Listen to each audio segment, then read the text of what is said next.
আলাইহিস সালাম, এটা হযরত নূহ নবীর আকৃতি। 3 নম্বর আরেকটা আকৃতি বার করলেন। আমরা দেখলাম ওই আকৃতিটা চেহারা পূর্ণিমার চাঁদের মতো সুন্দর, এত সুন্দর দেখতে চোখ যেন ঘোরানো যায় না, এত সুন্দর আকৃতি। আমাদের জিজ্ঞেস করা হলো হাল তারিফুনা হাদা, এটাকে কি চেনেন? আমরা বললাম না, আমরা এটা চিনি না। হযরত হিশাম রাদিয়াল্লাহু তাআলা আনহু বলেন, বাদশা আমাদের বললেন এটা হযরত ইউসুফ আলাইহিস সালাতু ওয়াস সালামের আকৃতি, ইউসুফ নবী। চতুর্থ নাম্বার, বাদশা একটা সবুজ কালারের আকৃতি, সবুজ কালারের একটা রেশমি কাপড় বার করলেন। বাদশা আমাদের জিজ্ঞাসা বার করার পর যখনই আমাদের সামনে ওই আকৃতিটা তুলে ধরলেন, সাথে সাথে আমরা কান্না করা শুরু করলাম। বাদশা হিরাক্লিয়া জিজ্ঞেস করলেন, মুসলমানরা কাঁদেন কেন? হযরত হিশাম রাদিয়াল্লাহু তাআলা আনহু বলেন, বাদশা আল্লাহর কসম, যে আকৃতি, যে ছবিটা আপনি আমাদেরকে দেখালেন, এই আকৃতি, এই ছবিটা হুবহু আমাদের রাসূল মুহাম্মদ সাল্লাল্লাহু আলাইহি ওয়াসাল্লামের মতোই দেখতে। সুবহানাল্লাহ। হযরত হিশাম বলেন, বাদশা দাঁড়িয়ে ছিল, সাথে সাথে সিংহাসনে বসে গেছে। বলছে, মুসলমান সত্য বলে এটাই কি তোমার নবী? বলে, বিশ্বাস করেন বাদশা, এই আকৃতিটা দেখতে যেমন হুবহু আমাদের রাসূলের ঠিক দেখতেই তেমন। আমাদের রাসূলের চুলটা যেমন আকৃতি, ছবির মধ্যে আমার ছবির মধ্যে ঠিক চুলটা তেমন, ছবির মধ্যে কপালের বর্ণনা যেমন আমার রাসূলের হুবহু কপালের বর্ণনা তেমন, ছবির মধ্যে যেমন নাকটা যেমন ঠিক হুবহু আমার রাসূলের নাকটাও তেমন, মুখের দাড়িটা যেমন ছবির মধ্যে ঠিক হুবহু দাড়িটাও আমার নবীর মতোই, আমার রাসূলের মতোই দাড়ি, চোখের মণিটা যেমন, চোখগুলো যেমন ঠিক হুবহু আমার রাসূলের বর্ণনাও ঠিক একই রকম।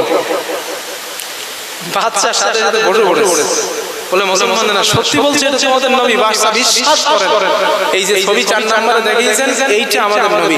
এখন প্রশ্ন এখানে একটা থেকে যায়, হুজুর বাদশা হিরাক্লিয়াস সিরিয়াল বাই সিরিয়াল আকৃতি বার করতেছে।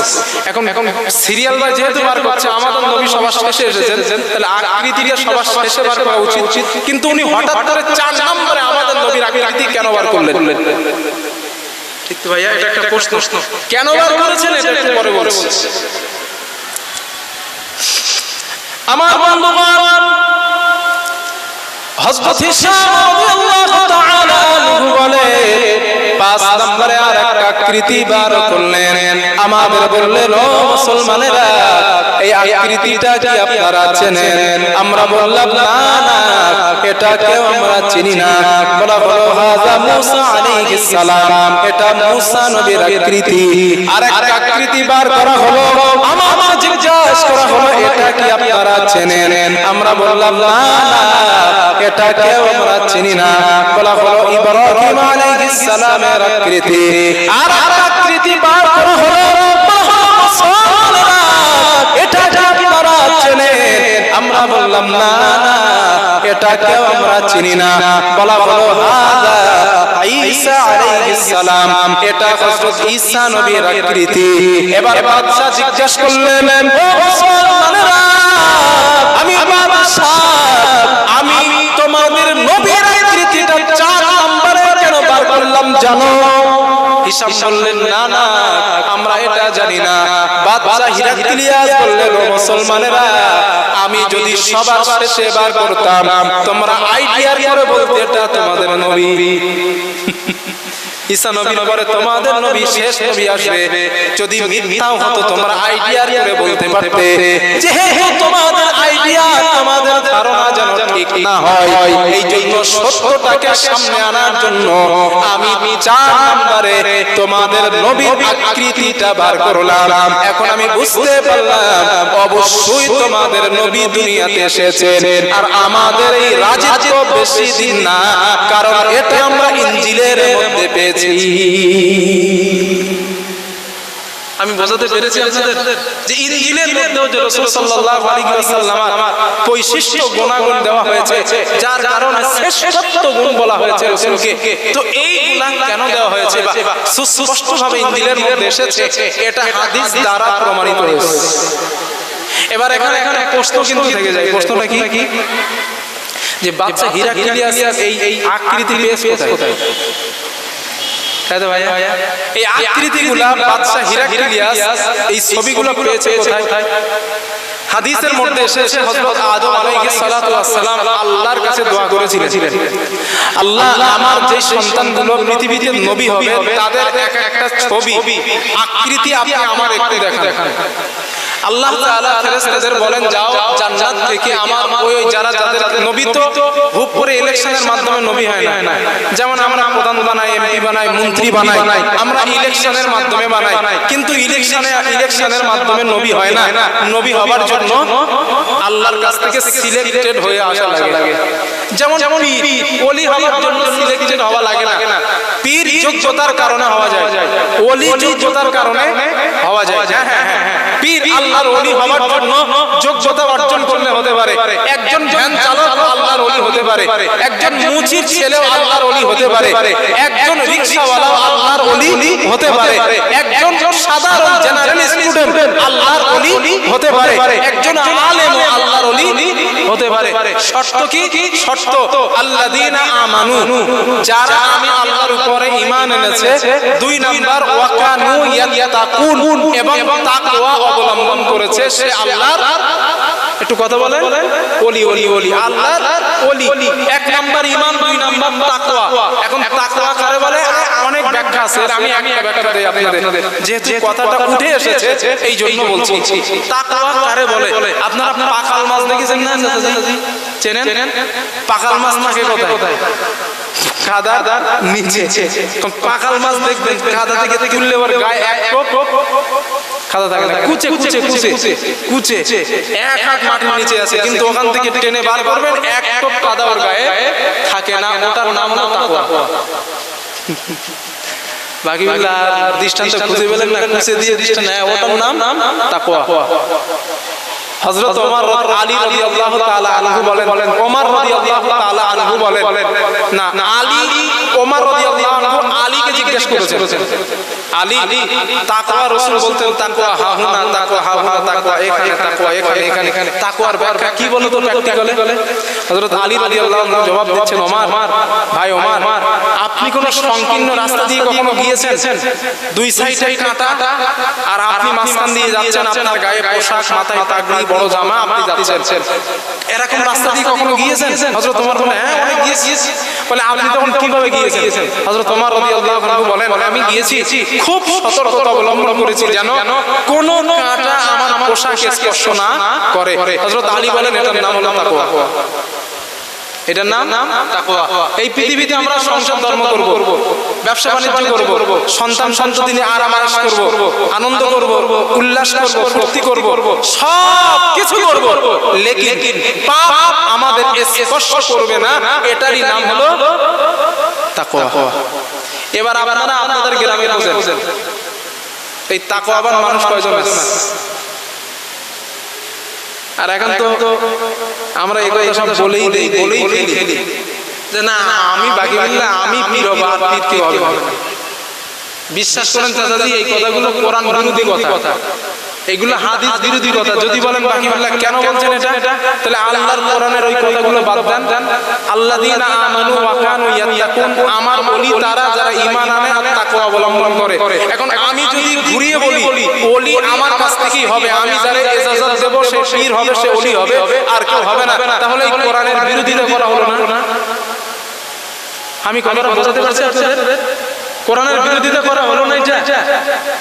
এই জন্য ওলি কারোর ব্যক্তিগত সম্পদ না, পীর কারোর ব্যক্তিগত সম্পদ না, বিশ্বাস করেন ভাইরা।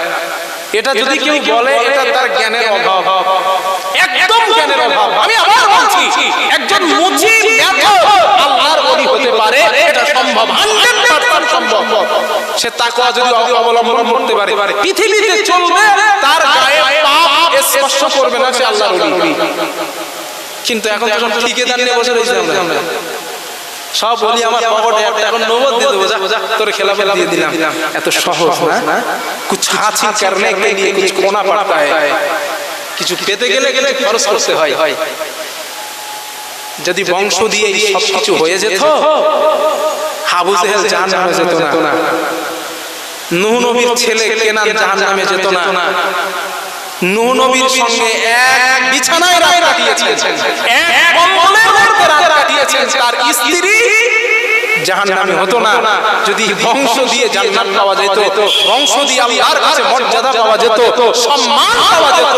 বিশ্বাস করেন ভাইরা, আমি ব্যক্তিগত কাউকে কোনো ব্যক্তিকে অ্যাটাক করে বলছি না, ইসলাম যেটা বলেছে সেটাই বলছি আপনাকে। ব্যক্তি দিয়ে, বংশ দিয়ে, মর্যাদা দিয়ে আল্লাহর কাছে দামি হওয়া যায় না।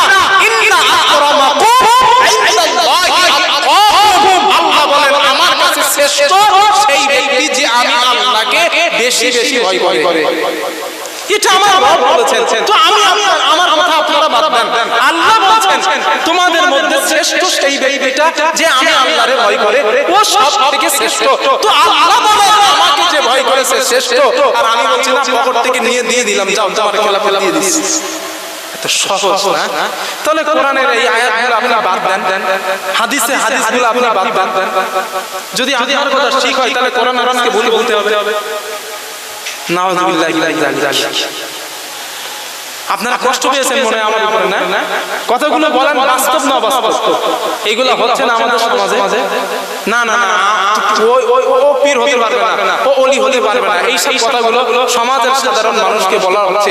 কিন্তু আল্লাহ বলে না, তোমার জন্য সম্ভব। তুমি ঈমান আনো, তাকওয়া অবলম্বন করো, তোমার জন্য আমার ওলি হওয়া সম্ভব। এটা আল্লাহ বলেছেন। আল্লাহ বলে সম্ভব, আর হুজুর বলে না সম্ভব না। আল্লাহ হেদায়েত দান করেন বলেন আমিন। হ্যাঁ, আমি বিরোধিতা করি না, আমি হেদায়েতের দোয়া করি তার জন্য। কারণ ভাই আমি অন্ধ ভক্ত নয়, আমি কোরআন হাদিস পড়নে বলা একজন ব্যক্তি। আমি পড়ে বলছি আপনাকে, আমি শুনে বুঝে বলছি না, আমি পড়েই বলছি। আল্লাহ বলছেন সম্ভব, আর আমি বলছি না সম্ভব না। তো বুঝতে হবে আল্লাহর কথাটা সঠিক, আর যিনি বলছেন হবে না উনি সুস্পষ্ট গোমরাহির মধ্যে ওতে কোনো বিন্দু মাত্র সন্দেহ নাই। আল্লাহ হেদায়েত দেন আমিন। আমার বন্ধুগণ, তো যে কথা আমি আপনাদেরকে বলছিলাম, হযরত আদম আলাইহিস সালাতু ওয়াস সালাম এই দোয়া করার পরে আল্লাহ তাআলা ফেরেশতা মারাফাত ওইগুলো আল্লাহ পৃথিবীতে দিয়ে দেন। এখন ওই আকৃতিগুলো নূহ নবীর জামানায় প্লাবন হয়েছিল না? নূহ নবীর জামানায় ওই প্লাবন হওয়ার পর জুদি নামক পাহাড়, কোরআনে আছে ওয়াকিলা জুদি ওয়াকিলা বুউদাল লিল কওমিল যালিমিন। নূহ আলাইহিস সালামের যে কিস্তিটা, ওই কিস্তিটা ওই জুদি পাহাড়ের নিকটে গিয়ে আশ্রয় নেয়, ওখানে গিয়ে থামে। এটা কোরআনে আলোচনা আছে। ওই জুদি পাহাড়ের একটা গর্তে বা গুহার মধ্যে ওই আকৃতিগুলা আটকে যায়। ওই আকৃতিগুলা গোটা পৃথিবীর মুসলিম শাসক বাদশাহ যুলকারনাইন, নাম শুনেছেন আপনারা? 16 পারায় সূরা কাহাফের মধ্যে ওনার আলোচনা এসেছে, বাদশাহ যুলকারনাইন। তো বাদশাহ যুলকারনাইনের হাতে ওই আকৃতিগুলো আসে। ওই বাদশাহ যুলকারনাইনের কাছ থেকে বাদশাহ জিবরিলের কাছে ওই আকৃতিটা আসে। বর্তমান ওই আকৃতিগুলো কোথায় আছে, কি আছে, কোথায় গেছে আমি কোনো প্রামাণ্যিক কিতাবের মধ্যে পাই নাই। সুতরাং আমি আর জানি না, যতটুকু পড়েছি পেয়েছি ততটুকু আপনাদেরকে বললাম। তাহলে এই হাদিস থেকে আমরা কি জানলাম? যে রাসূল সাল্লাল্লাহু আলাইহি ওয়াসাল্লামের সম্মান শুধু আমাদের কোরআনের মধ্যে না, রাসূলের সম্মানও অন্যান্য নবীদের ধর্মগ্রন্থের মধ্যেও আলোচনা করা হয়েছে। আমরা হলাম সেই নবীর উম্মত, আর সেই নবীর উম্মত হওয়ার পরও নামাজের কথা বললে কি বলি ভাই, হুজুর একটু বয়স হয়, হুজুর আর একটু বয়স হয়। না না না না, আমি তাওরাতের একটা ঘটনা শুনিয়েছিলাম। মুসা নবী কি দোয়া করেছেন? আল্লাহুম্মা জাআলনি মিনহুম। আল্লাহ নবীর উম্মত বানান, নবীর উম্মত বানান। আল্লাহ বললেন না না না, উম্মত হওয়ার সৌভাগ্য আপনার আর নাই। তাহলে সেই উম্মত আল্লাহ আমাদের বানালেন। এখন সেই উম্মত হওয়ার পর আমাদের কি অবস্থায় থাকা উচিত হিসাব আমি আপনাদের কাছে দিলাম। জীবনে তো অনেক নসিহত শুনেছেন, অনেক নসিহত শুনেছেন, শুধু একটাই কাজ, আমল। আল্লাহ কথাগুলো বোঝার তৌফিক দান করেন, বলেন আমিন। আর জোরে বলেন আল্লাহুম্মা আমিন। একটু মহব্বতে উচ্চ আওয়াজে একটু কলেমা জিকির করেন সকলে মিলে। সুবহানাল্লাহ ওয়ালহামদুলিল্লাহ ওয়া লা ইলাহা ইল্লাল্লাহ লা ইলাহা ইল্লাল্লাহ লা ইলাহা ইল্লাল্লাহ সুবহান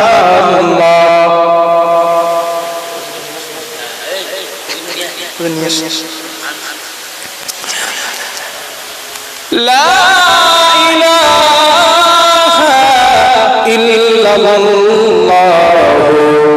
মুহাম্মাদুর রাসূলুল্লাহ সাল্লাল্লাহু আলাইহি ওয়াসাল্লাম।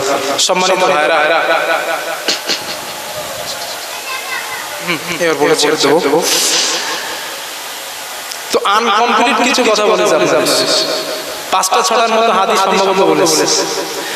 তো 5টা 6টা হাদিস থেকে আমি আপনাদেরকে যতটুকু বোঝাতে চেয়েছি অতটুকুই, যে রাসূল সাল্লাল্লাহু আলাইহি ওয়াসাল্লামের সম্মান। আম্মা জান আয়েশাকে জিজ্ঞেস করা হয়েছিল, আম্মা, একজন মহিলা জিজ্ঞেস করে, সাহাবারা জিজ্ঞেস করেছিলেন, সাহাবিয়া জিজ্ঞেস করেছিলেন, আম্মা রাসূল সাল্লাল্লাহু আলাইহি ওয়াসাল্লামের চরিত্র সম্পর্কে আপনি একটু আমাদের বলেন তো। আম্মা জান আয়েশা বলেছিলেন, তোমরা কি কোরআন পড়োনি? তারা বললেন, হ্যাঁ, আমরা তো অনেকই কোরআনের হাফেজ। আম্মা জান আয়েশা জবাব দিয়েছিলেন, কানা খুলুকুল কোরআন, রাসূলের 23 বছরের জিন্দেগি আর আল্লাহর কোরআন দুটোই পুরো সমান। সুবহানাল্লাহ। তো 23 বছরের জীবন আর আল্লাহর কোরআন নবীর জন্য দুটোই সমান। তো কোরআনের মধ্যে রাসূল সাল্লাল্লাহু আলাইহি ওয়াসাল্লামের জীবন স্পষ্টভাবে যেমন এসেছে, তাওরাতের মধ্যে তেমন স্পষ্টভাবে এসেছে, ইনজিলের মধ্যে তেমন স্পষ্টভাবে এসেছে, এই ধর্মগ্রন্থের মধ্যে স্পষ্টভাবে এসেছে। এই স্পষ্টভাবে আসার একটা দিক দাঁড়ায় রাসূল সাল্লাল্লাহু আলাইহি ওয়াসাল্লাম শ্রেষ্ঠ মহামানব হবার একটা প্রমাণ। 2 নম্বর,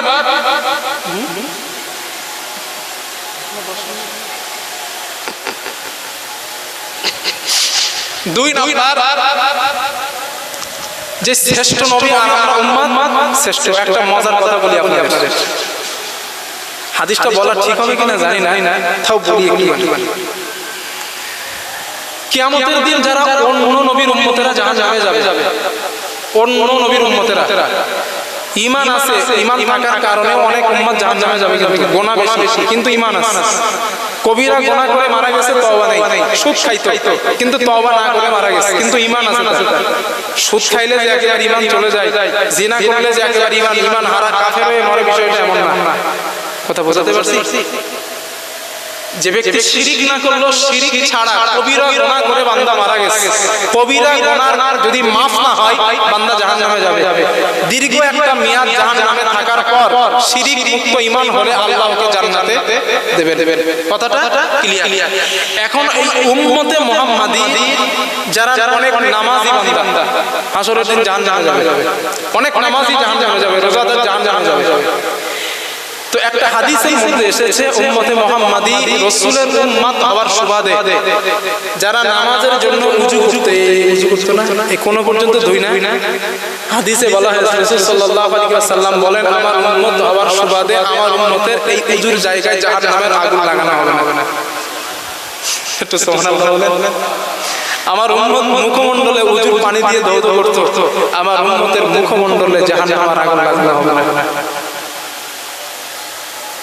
আমার উম্মত পার গোড়ালি পর্যন্ত ধৌত করত, এই জায়গাগুলো জাহান্নামের আগুন লাগানো হবে না। শুধু উম্মত হওয়ার সুবাদে জাহান্নামে গিয়ে কোন বর্ণনায় এমনটা এসেছে ও জাহান্নামের মধ্যে যাবে, এমন অবস্থায় আল্লাহ তাকে জাহান্নাম থেকে বার করে নেবেন, ও বুঝবেই না কিভাবে কি হলো। তবে এটা কিসমত, আল্লাহ যারে চাইবেন, জানেন এই আশা করে বসে থাকেন না রিপোর্টের মধ্যে মতন আল্লাহ এক খামসা জাহান্নামে তুলে জান্নাতে দেবে, আমি ওর মধ্যে পড়ব। তবে এটা কিসমত, আল্লাহ যাকে চাইবেন। গুনাহ করেছে বান্দা, আল্লাহর নবী একটা দোয়া করতেন, আল্লাহুম্মা হাসিবনি হিসাবান ইয়াসীরা, আল্লাহ আমার হিসাবটারে সহজ করো। সাহাবায়ে কেরাম জিজ্ঞাসা করলেন, হুজুর সহজ হিসাব কারে বলে? সহজ হিসাবটা কি? নবীজি জিজ্ঞাসা করলেন, সাহাবারা জিজ্ঞাসা করলেন, নবী বললেন, সহজ হিসাব কি জানো? আল্লাহ যদি কোন বান্দাকে হাসরের দিন মাফ করতে চান, কোন বান্দাকে আল্লাহ মাফ করতে চান, ওই বান্দাকে আল্লাহ পর্দার একটা আড়ালে নিয়ে যাবেন।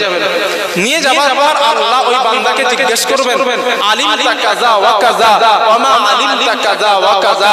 ও মানুষ, ও আমার বান্দা, তুমি পৃথিবীতে ওই পাপ, ওই গুনাহ, ওই পাপ তুমি করেছো? আল্লাহ গুনার নাম ধরে ধরে বলবে, তুমি কি ওই পাপ দুনিয়াতে করেছিলে? গুনার নাম ধরে ধরে বলবে। হাবিব বলেন, গুনাহগারের কলিজা খানা মুখের কাছে চলে আসবে, এত পরিমাণে ভয় পাবে, আল্লাহ আমি করে ফেলেছি, মাবুদ তুমি আমারে মাফ করে দাও, আল্লাহ আমি করে ফেলেছি, তুমি আমারে মাফ করে দাও।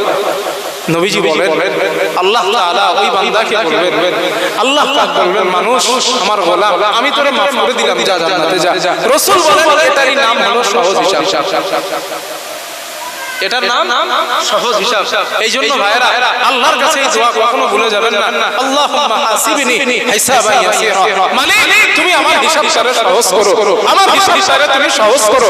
এই দোয়া করতে কখনো ভুলবেন না, কারণ বিশ্বাস করেন আল্লাহ যদি কোন বান্দার হিসাব নেওয়ার ইচ্ছা করে বা হিসাব নেন, ওর জাহান্নাম ছাড়া পথ নাই। বিশ্বাস করে আপনার সওয়াব, আপনার নামাজ, আপনার রোজা, আপনার হজ, আপনার যাকাত, এর বদৌলতে আপনি জান্নাতে যাবেন, এই চিন্তা বাদ দেন।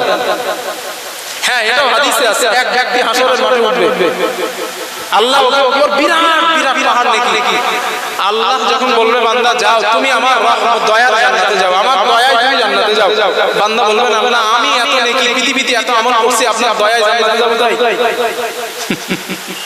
ও বলবে, ফেরেশতাদেরকে আল্লাহ বলবে, যাও একে জাহান্নামের ধার থেকে একবার ঘুরিয়ে আনো। ফেরেশতারা ঘুরিয়ে আনিয়ে প্রচন্ড তৃষ্ণার্ত পাবে। ফেরেশতাদের বলবে, ফেরেশতারা একটুখানি পানি দাও, আর তো সহ্য করতে পারি না। ফেরেশতারা বলবে, পানি দিতে পারি, শর্ত পানির বিনিময় লাগবে। কি বিনিময়? আপনার যা নেকি আছে সব দেওয়া লাগবে, তাহলে পানি দেব। হাদিসে আছে, নবীজি বলেন, এক পর্যায়ে তৃষ্ণা সহ্য করতে না পেরে ওই বান্দাটা সব সওয়াব আর নেকির পাহাড়গুলো ফেরেশতাদের দিয়ে দিয়ে বলবে, যাও বিনিময়ে আমার এক গ্লাস পানি দাও।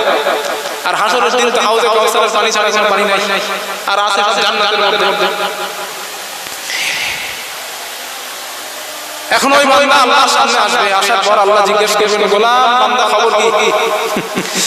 বান্দা বলবেন, আল্লাহ আর কিছু নাই, এক টুক পানির বিনিময়ে সব দিয়ে দিচ্ছি। আল্লাহ বলবে, 60 বছর 70 বছর যে পৃথিবীতে পানি খাইছো, ওই পানির হিসাবটা আমারে দাও, শুধু পানির হিসাবটা দাও, আর কিছু লাগবে না। আরে তুই অনেক নিয়ামত তোমাকে দিয়েছি, ফ্রিতে দিয়েছি, চাই না কোনোদিন বিনিময়। আর তুমি আজ বলো, আমি তোমার দয়ায় জান্নাতে যেতে চাই না, আমার আমলের বদৌলতে যাও, দাও আমারে পানির বিনিময়। বান্দা সেজদায় পড়ে যাবেন, আল্লাহ আমারে মাফ করে দাও, আমারে মাফ করে দাও। নবীজি বলেন, হ্যাঁ আল্লাহ তাকে মাফ করবে, ও জান্নাতে যাবে। এই হাদিস দ্বারা জানা বোঝা যায়, আল্লাহর দয়া ছাড়া, আল্লাহর করুণা ছাড়া হাসরের দিন কোন বান্দা আল্লাহর জান্নাতে যাবে না।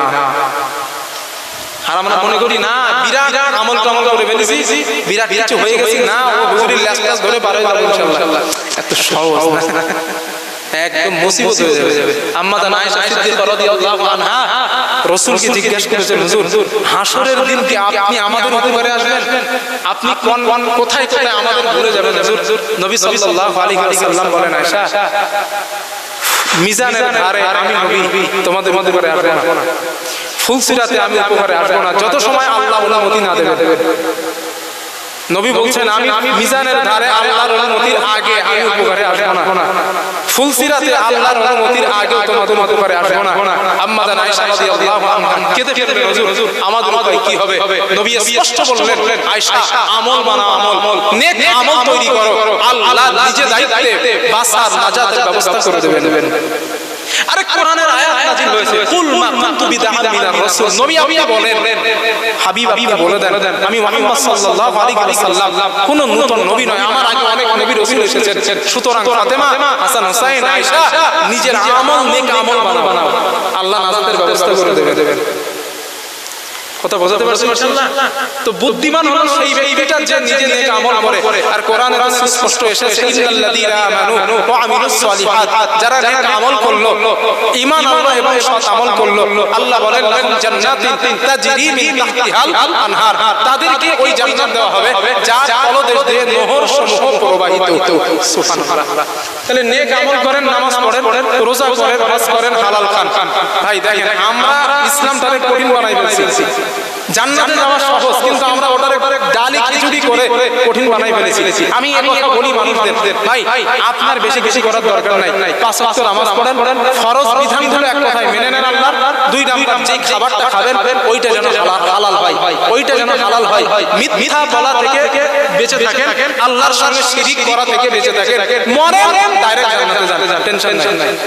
হ্যাঁ আমি কথা বলি, কিন্তু আমরা এগুলাকে আমরা একদম কঠিন বানাই ফেলছি। না কেমনে যাই কি বলি, জান্নাতে যাওয়া কঠিন না, যদি ইসলামকে ইসলামের জায়গায় রেখে আনা হয় জান্নাতে যাওয়া কঠিন নয়, সহজ আছে, সহজ আছে। হালাল খান, 5 ওয়াক্ত নামাজ পড়েন, ফরজ নামাজ, ফরজ রোজাটা রাখেন, ফরজ বিধান আল্লাহর মেনে নেন, আল্লাহর সাথে শিরিক করেন না, আল্লাহর সঙ্গে শিরিক করেন না, সত্য কথা বলেন, গীবত গিল্লা ছেড়ে দেন, করেন না, মরেন জান্নাতে যান, কোনো সমস্যা নেই, মরেন জান্নাতে যান। আল্লাহ কথাগুলো আমাদের বোঝার তৌফিক দান করেন, সকলে বলেন আল্লাহুম্মা আমিন। প্রিয় ভাইরা, যত কথা আমি আপনাদের কাছে বলেছি ইচ্ছাকৃত কোনো ভুল আমি বলিনি, তবে ইমাম সাহেব হুজুর অনেক সময় বলতেছেন হুজুর নামার আগে একটা গজল বলে যান, তো নামার আগে গজল বলতে ইচ্ছা হয়, একটু মাইক সেট ভালো হলে ইচ্ছা হয়, তো আসে মুড আসতেছে না, তো যাই যাই এখন দাবি করেছেন একটা গজল আপনাদের বলি। এরপরে আমার পরে রয়েছেন বাংলার সুনামধন্য আলিম মুফতি মাওলানা রজব আলী সাহেব দামাত বরকাতুহু। আমি তো ওনাদের তুলনায় কিচ্ছু না, বেকার মানুষ, শুধু ভাড় খালি, কোন রকম দাওয়াত করেছি তো একটু বললাম এই আর কি।